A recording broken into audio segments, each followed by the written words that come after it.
So it is not true, not quite true, the statement from MTUC, Andrew Law, with regard to the states is not doing enough, not doing anything for that matter with regard to poverty employment, the level of employment.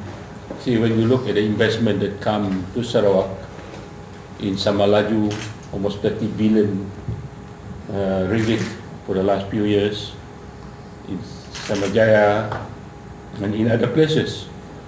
So we have created a lot of job.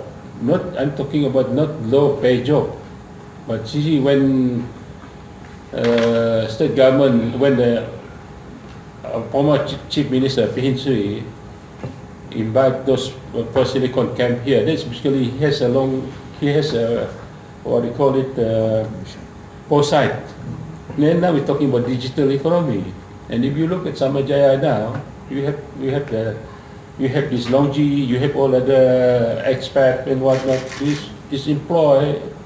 I mean, I would invite MTUC to check to the record, go to this company, ask them how many of the Sarawakians have been employed, not as a laborer, but as from the various level, from the managers, engineers downward. In Longji, they employ a lot of Sarawakians, and Malaysian for that matter, engineers and whatnot. So it's not correct to say that we have not created a decent job for people. And those people who went out of the state, I mean, they had their choice. And then when the government going to spend 6 billion in infrastructure work, there's a lot of engineers required. There's not the job are available. Sometimes people go out of the comfort zone just to get the factor. Probably they want to find something other experience. And those there are a lot of Sarawakians go to Middle East to work, not because of not necessarily because of salary, but for something else. Only they want to get away from the parents and whatnot.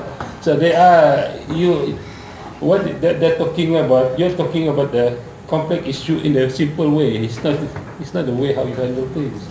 So I would suggest these people to check to the facts first before they come out with this sort of simple statement. And the fact that this is why I personally feel quite not correct with regard of his statement on these coastal roads. Principally, if you want to spur the economic activities of any place, you need to have the connectivity.